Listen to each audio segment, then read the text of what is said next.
recently we saw Iran ran some large information operation on Facebook, and Facebook took down a number of Iranian accounts that seemed to be promoting Iran's policy goals. What do you make of that? Was Iran dipping its toe into the waters of social media manipulation?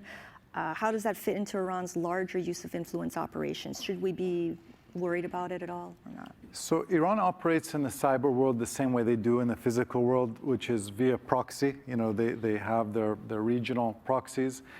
They like to try to maintain plausible deniability, and they like operations which are potentially very high impact and low cost, and cyber checks all of those boxes for them. They have plausible deniability.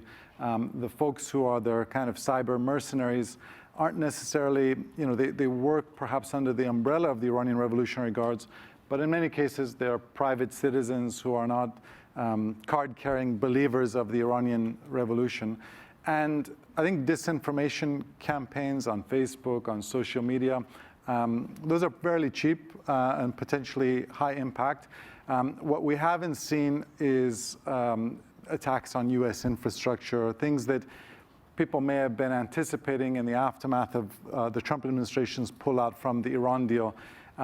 My sense is that at the moment, Iran is trying to project this notion that they are the responsible actor, and Trump's United States is the rogue actor. Iran has maintained its commitment to the nuclear deal. This is a temporary phase, I would argue. It's not going to be like this forever. Another kind of notable statistic about this was over the last 5-6 years, there were hundreds of incidents of Iranian harassment of US ships in the Persian Gulf. In the last year, it's almost come down to zero. They haven't really been testing missiles either. But I expect that as things begin to escalate in the coming year between the US and Iran, the cyber attacks will probably also increase. What about North Korea, Dimitri, with denuclearization talks going on between Pyongyang and Washington?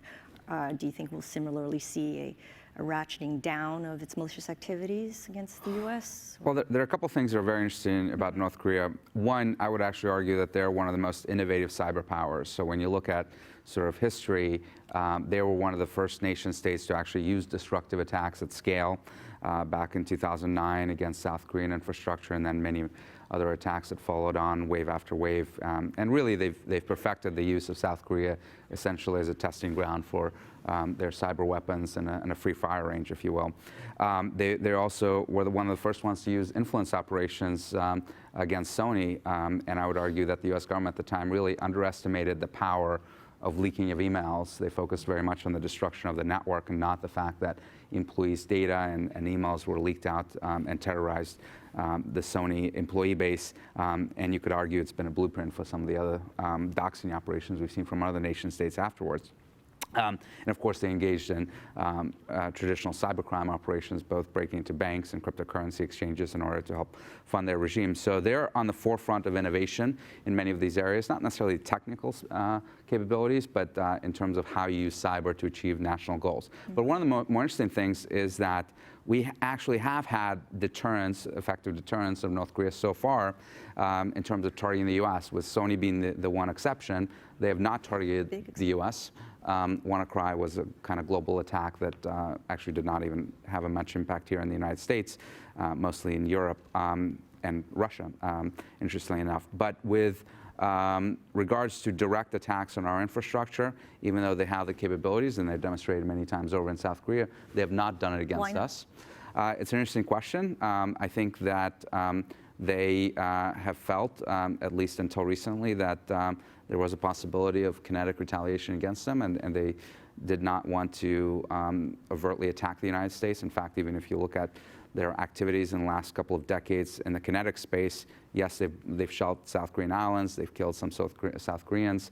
They have never done that against the U.S. military force there. So they're clearly afraid of us at the moment, at least. We'll see how things progress. But in terms of their activity now, what we're seeing is actually ramping up of intrusion activity related to traditional espionage. They're targeting the South Koreans, they're targeting policy people working on negotiations, just like any nation state would, in order to give them a better hand and try to understand what the other side is thinking.